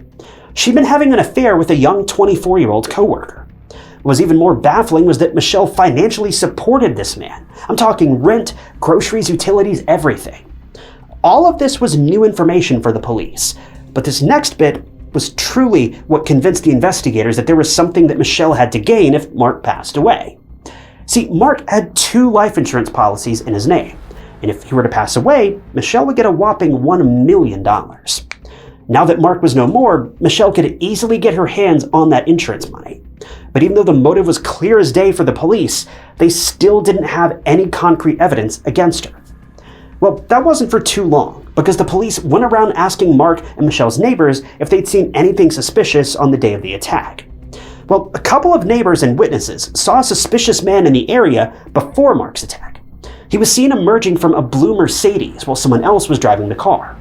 Well, even though it was not exactly a lead that could pin Michelle as a main suspect in her husband's fatal attack, it was progress nonetheless. And speaking of progress, another tip came in about Marc's attack. And according to this anonymous tipster, a man was boasting about attacking Marc. The man in question was Terrence Barker. To add to the suspicion, cell phone records also placed him in the Despain home area around the same time that Marc was attacked. He was immediately called in for questioning because the investigators now had mountains of evidence against him. According to Terrence, he was given a job to end Marc's life, for which he would receive anywhere between $7,000 to $10,000. When asked about how he got this job, Terrence said that he was assigned it by his pal, Johnny Hubbard, and the detectives soon found out that Johnny was the one driving the blue Mercedes. But who were Terrence and Johnny? Well, they didn't personally know Marc, so why did they commit such a disastrous crime? Well, when the investigators questioned Johnny, he confessed that a man had approached him for a hit on Marc, and that man was Carl Kelly, Marc's own father-in-law, the same man who tried to pin Marc's murder on Jack, Marc's father. The police were just as shocked when this twist was revealed. I mean, sure, investigators had their suspicions about Michelle, but was Carl involved too? It was just unbelievable. Johnny went on to say that he, Terrence, and Carl met in a church parking lot to discuss the crime. This detail alone is enough to make anyone sick to their stomach. Like, a church is an ideal place for discussing an innocent person's murder. These people literally have no humanity or conscience. But anyway, it was Johnny who was set to do the job. but he later assigned it to Terrence, and Johnny would just be the getaway driver. Carl even went as far as providing the weapon that would be used to attack Marc and ultimately end his life.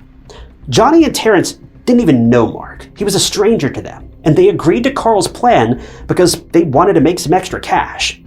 This information left the detectives baffled. I mean, think about this for a second.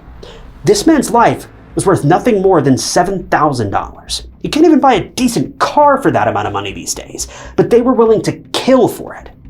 But detectives still wondered, where did Michelle fall into all this?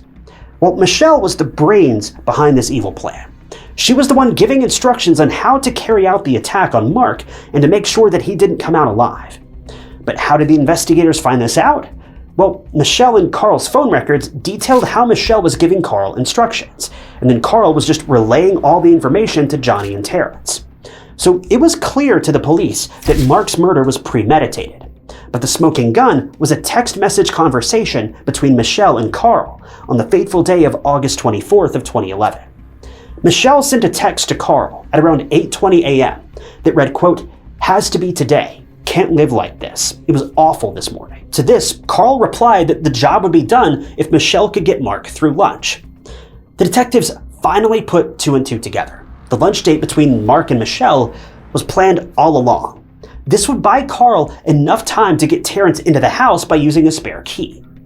It's just so awful to think that Michelle was out with Marc and she knew this was the last time she would see her husband alive. Michelle knew from the start that Marc wouldn't be alive after that lunch date. And if that doesn't send chills down your spine, I don't know what will. Michelle is not only the definition of greedy, but also a cold-blooded killer. The police now knew that they had to have a long chat with Michelle, and she was called in for another round of questions. When the investigators asked Michelle about the affair, she came clean almost immediately, and she also confessed that Marc neither knew about the affair nor had asked for a divorce. But he did say something. See, Marc was starting to get suspicious of Michelle and sat her down to have a heart-to-heart conversation about the future of their marriage. Marc was considering separation after their children had grown up and moved out of the family home, and Michelle knew that. Even though Marc wasn't about to leave Michelle immediately, he wasn't going to continue living like this. This was completely out of the blue for Michelle. Leaving Marc would mean kissing her lifestyle goodbye, and she wasn't about to have that. The detectives assumed that that was the time when Michelle and Carl joined heads and came up with a very disturbing and evil plan to end Marc's life. They hired Johnny and Terrence to act on the plan. Johnny drove Terrence to Marc's home. Carl let him in, and that was when they all just waited. When Marc returned home after lunch with Michelle, he went into the kitchen, and that was when Terrence saw his chance and made the irreversible decision to end Marc's life right then and there by firing 2 rounds at close range. After the horrible deed was done, Terrence and Johnny fled the scene, and Michelle just carried on with her best acting skills when she came home under the pretense of getting the bills and finding her husband's lifeless body in the kitchen. Following the interrogation, even though Michelle was still denying everything and only said that she got to know about her father's involvement after Marc's passing, all 4 suspects were arrested and charged. Terrence Barker and Carl Kelly were charged with first-degree murder, to which they pleaded guilty. Johnny Hubbard and, surprisingly, Marc Despain were charged with hindering apprehension, to which both of them also pleaded guilty. Michelle was the instigator of Marc's attack, but she wasn't even charged with murder, and this is just baffling to me. Michelle had taken a plea deal and eventually pleaded guilty to 3 counts of hindering the apprehension and prosecution of capital murder, and in turn, she would have to go through a trial and face a capital murder charge. Michelle was sentenced to 30 years in prison with the chance of parole after only 5 years. For planning her husband's murder, fueled by greed and cold blood, Michelle could get out in just 5 years. As for the others, Terrence Barker, the man who pulled the trigger, was sentenced to 35 years in prison. Johnny Hubbard was sentenced to 18 years in prison, along with an additional 20 for violating probation on a previous conviction. Carl Kelly was also sentenced to 35 years in prison. As of 2019, Michelle was out of prison, and now she goes by the name Michelle Coates. She moved to Bryant, Arkansas, married a man named Craig Coates, and is running a nutritional business. She was able to literally just walk away and leave all this behind. Change can be a good thing for a lot of people, but the changed world that Marc's parents and loved ones were thrust into after his tragic and all too soon passing is not what Jack and Tana expected at all. Tana misses her son every single day. One woman, who Marc loved and tried to provide everything for, turned out to be a greedy snake who wanted more and more and more. Michelle's greed turned into a diabolical plan that ended with a tragic crime. Greed ate away at the Despain family's happiness, and this is something that Marc's loved ones will never forget. We can only hope that they can heal and try to move on from this horrible and tragic nightmare. Money does make the world go round, but it shouldn't be the center of anyone's world. Money does make life easier, but it shouldn't become the purpose of anyone's life, especially to the point where they forget to see things with reason and logic. Money might even buy you a lot of things in life, some finer than others, but it shouldn't become the focal point of your life. Greed has never gotten anyone anywhere, and if there's one lesson you can take from this video, it's that money is not everything. So don't let greed cloud your judgment and make you lose your sanity and your peace.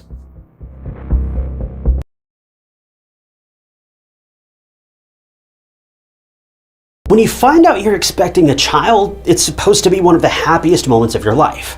And Brittany Eldridge was no exception. She was over the moon when she found out she was expecting. She'd already started picking out names, paint colors, clothing options, all of it.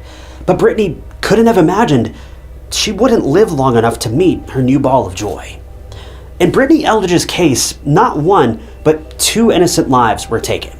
The most painful part is, the police even knew and were certain who the perpetrator might be. But getting this evidence against this person proved to be incredibly difficult, and the results of their investigation, well, they weren't at all what Brittany's family was hoping for. The case of Brittany Eldridge is tragic and confusing, and it shows the crucial importance of evidence and how one wrong move can send an investigation into a tailspin.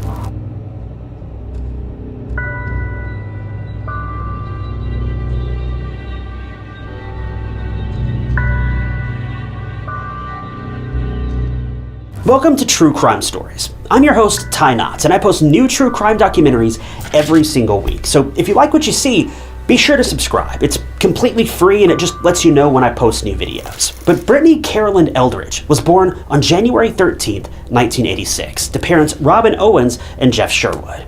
She also had a brother named Jeffrey, and the family lived in Knoxville, Tennessee, a beautiful city.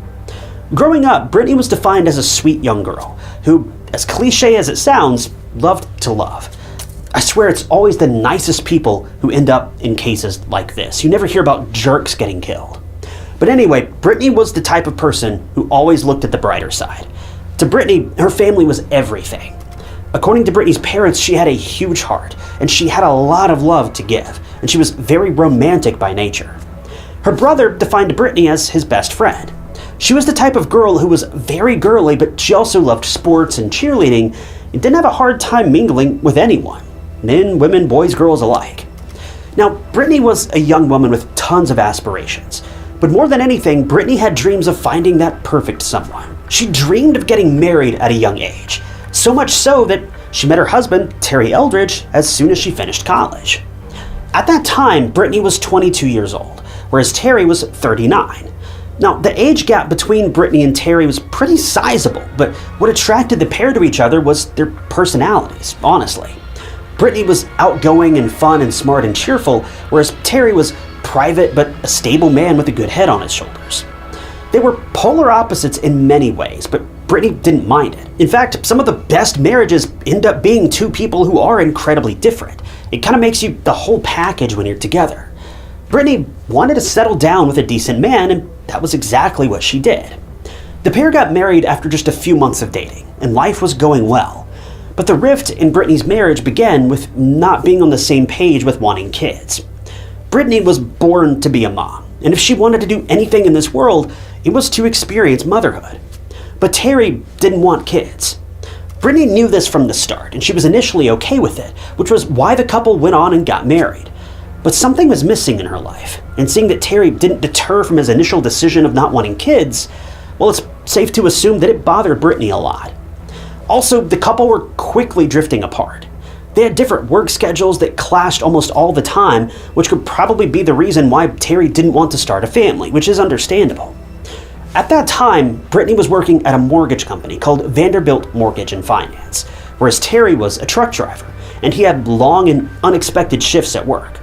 So their marriage wasn't perfect, but there wasn't anything that was majorly wrong. The couple was simply at a point in their lives where the distance just ate away at their happiness. Terry and Brittany had been married for 3 years at this point, and even though they were going through a rough patch in their lives, they hadn't called it quits on their marriage yet. That is, until another person came into Brittany's life, and that was her coworker, Norman Clark. Norman Clark was a man in his mid-20s, and ever since he was a boy, he dreamt of becoming a basketball player and getting drafted into the NBA. He was defined as a normal guy who was a charmer.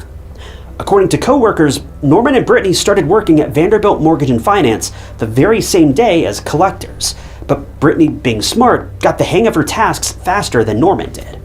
This led to him asking Brittany for help quite often. Norman defined Brittany as a sharp and smart woman. According to Norman, things were platonic and friendly in the beginning, and he didn't see anything in Brittany at first and really only spoke to her just to learn more about their job.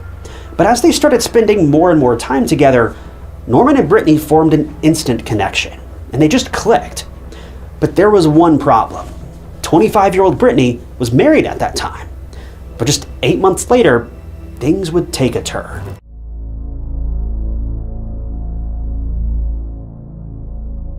Brittany, on the surface, was not the type of person to step out on her husband. She was devoted and honest, but as the months ticked by, things weren't looking up between her and Terry, and it became clear Brittany was becoming desperate. Desperate to feel love again, connection, and to feel alive. Well, just 8 months later, you guessed it, the friendship between Norman and Brittany turned into something more. And before you knew it, Brittany and Norman were an item. A secret item, but an item nonetheless. Norman knew about Brittany's marriage, and the two decided to keep their affair hush-hush. They would only meet outside of work and communicate secretly. But things weren't kept a secret forever. And soon, in February of 2011, Terry found out about Brittany's infidelity. He was heartbroken and very hurt by this, and rightfully so. And it was then that the couple decided to separate. Brittany moved out of the home that she shared with Terry and got an apartment at the Cross Creek apartment complex off Western Avenue in Knoxville, Tennessee. Meanwhile, Terry initiated the divorce process. Now that their affair was out in the open, Norman and Brittany saw each other more and more, until things took another turn. Brittany announced to her mom, Robin, that she was pregnant with Norman's child. But there was a problem. Norman and Brittany weren't exclusive by any means. If anything, Norman defined his relationship with Brittany as a friends with benefits kind of deal. And he was even seeing multiple women at the same time that he was with Brittany, all of whom were unaware of the fact that he was getting around with so many different people. In an interview, Norman said that he was seeing about 15 to 20 women, including a woman who he also had a child with that wasn't Brittany. It's just unbelievable, but then again, when you start an affair with someone, do you really expect them to be honest? I mean, you're literally having an affair. It can be assumed neither party is particularly honest. But regardless, Brittany was completely unaware of all the women Norman had been seeing. And when she revealed her pregnancy to Norman, in a shocking twist, he was incredibly excited. See, even though Norman was a bit slimy, to put it mildly, and not exactly the type of man who you'd want to settle down with anytime soon, well, he still loved being a father, and he was responsible as far as that goes. Norman financially supported his child and also seems to have played an active role in the child's life. He wanted to do the same with Brittany and her child. He just didn't want to dedicate his life to her forever. Her child, sure, but her, not so much. So the pregnancy progressed as normal, and before long, Brittany was officially divorced from Terry. Both Norman and Brittany went about their routine appointments, and Norman was there for Brittany every step of the way. And the couple even named their child, who was a boy, Ezekiel, or Zeke. So things were going pretty well for Brittany for the most part. She was finally about to give birth to her baby, and she was just a step away from experiencing motherhood at its finest. But things would take a sudden, sad, and tragic turn, and this would become the start of a confusing and mind-blowing journey for Brittany's loved ones.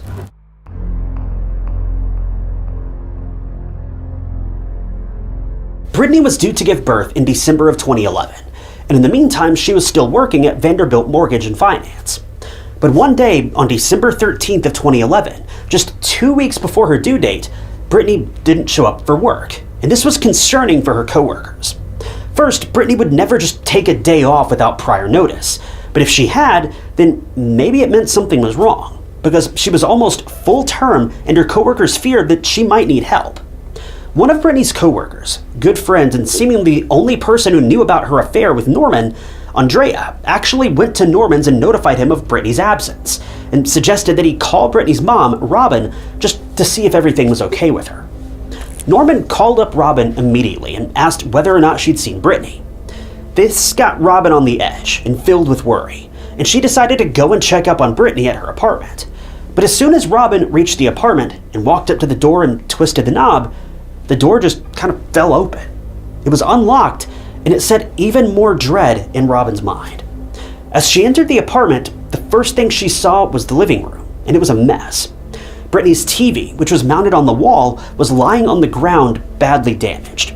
2 laptops were on the floor, and Brittany's dumped-out purse was nearby too. Robin didn't need any more assurance to know that something bad had happened, and before she stepped in further, she knew she had to call the police. When she dialed 911, the dispatcher instructed Robin to go back inside and check up on Brittany to see if she was in there, and if she was okay.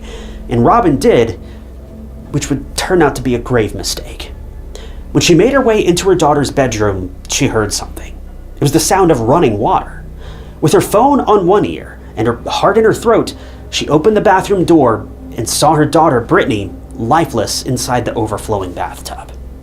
Robin immediately ran out of the house, and police officers were already on their way to 25-year-old Brittany's apartment, which was now a crime scene, and a horrific one at that. Can you imagine what Robin felt when she saw her daughter lying there in her bathroom? It's something no parent should see, and traumatic doesn't even begin to describe it. As soon as police officers arrived, they taped off the apartment and went straight into the bathroom. Brittany had lost her life, and her cause of death was strangulation. But that was not all. Brittany also had injuries to her neck, and it didn't take more convincing for the police to realize that Brittany's passing was just horrific. What was even more heartbreaking was that Zeke, he didn't make it either.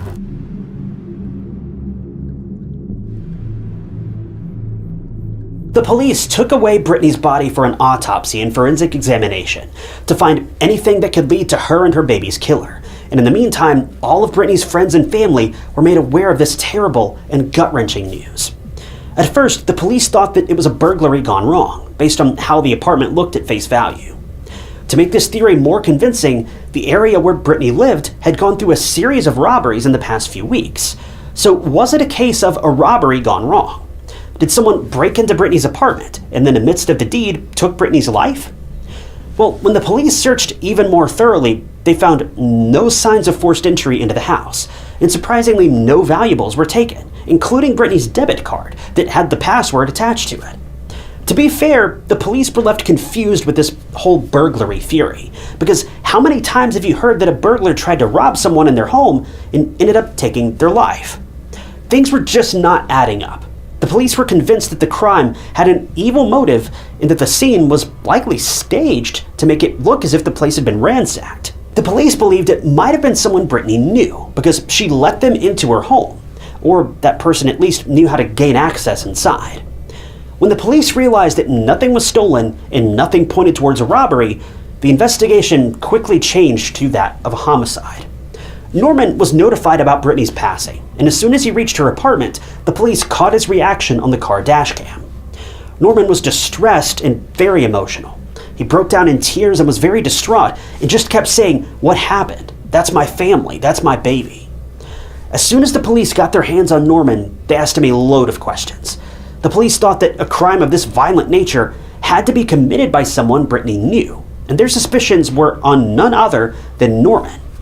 Norman answered every single question and even gave his DNA voluntarily without a lawyer.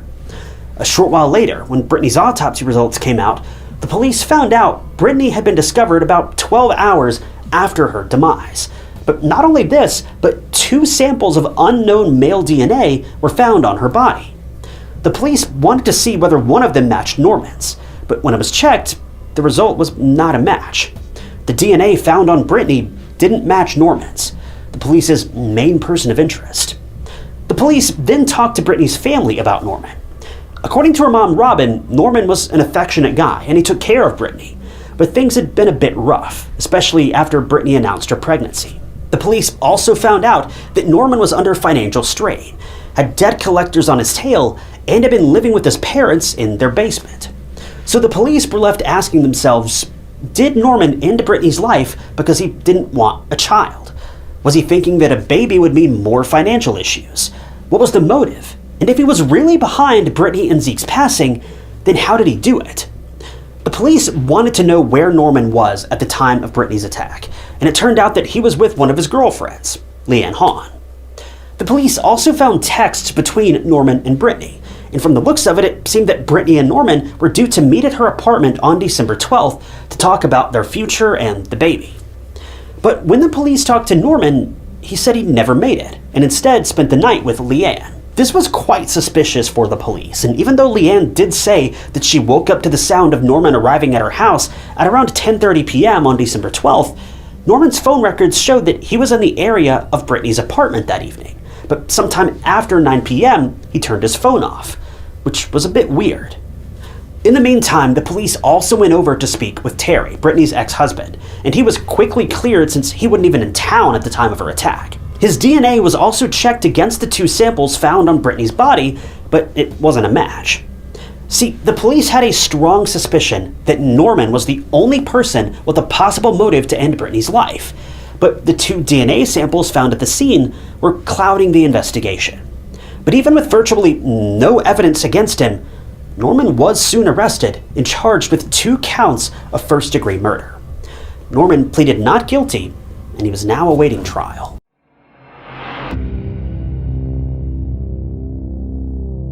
The trial of Norman Clark was intense, not only because there was so much at stake, but also because there wasn't just one trial, but 2. The first trial was held in August of 2015, almost 4 years after Brittany and Zeke's passing. According to the prosecution, Norman was knee-deep in financial debt, and having another child with a woman he wasn't even exclusive with was not in the cards for him. So he went to meet Brittany on December 12th, as mentioned in the phone records, and there he ended her life by attacking her from behind in her bathroom and staged her apartment to look like there was a robbery. According to the evidence the prosecution has, everything ticked all the right boxes. There's motive for Norman, and his phone activity showed his location to be near Brittany at the time of the attack. Also, Norman only had a partial alibi, so it can't be said for sure where he even was, and there was no forced entry, corroborating the fact that Brittany was attacked by someone she knew, and she likely let the person in. The only thing the prosecution felt was missing was the fact that the DNA at the scene didn't match with Norman's. Who did that DNA belong to? Well, the prosecution believed that Norman had an accomplice who helped him carry out the vicious attack on Brittany and their unborn baby. But another very crucial piece of evidence in court was Brittany's diary. There were entries in this diary that showed how her relationship with Norman truly was. Brittany wrote things like, quote, "I deserve better. He never asks how I'm doing or how the baby is doing. I miss the person he used to be. Why does he seem so secretive sometimes? I do have to wonder if he's seeing someone else or multiple people. I wish he cared about me like he used to." These entries confirmed that Norman's behavior had changed after Brittany's pregnancy. So was this a motive for him to end Brittany's life? Well, as for the defense, they stuck to the story of Brittany being attacked by a burglar. Their only solid piece of evidence was the absence of Norman's DNA at the crime scene.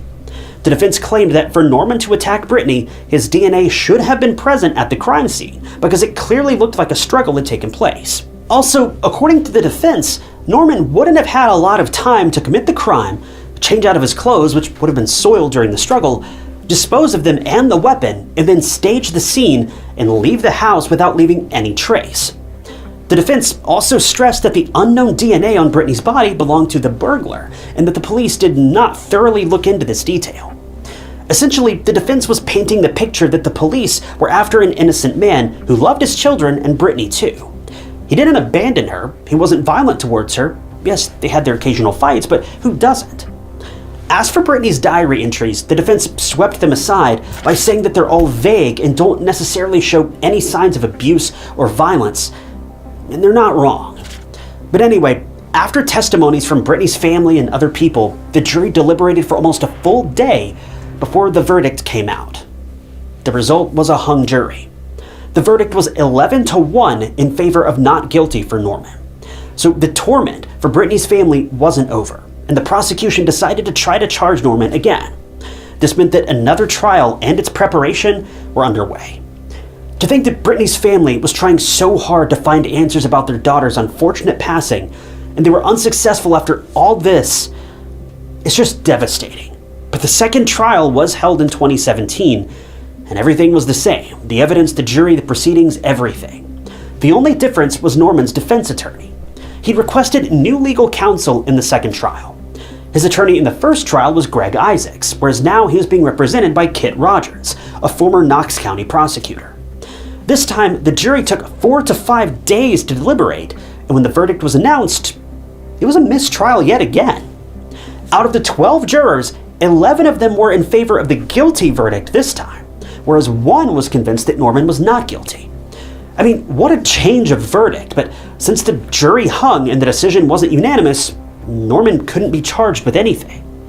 Now, you would think that the prosecution would go ahead and book another trial, but this time around, the Knox County District Attorney General, Charm Allen, came to a decision in January of 2018 and decided not to charge Norman Clark a third time.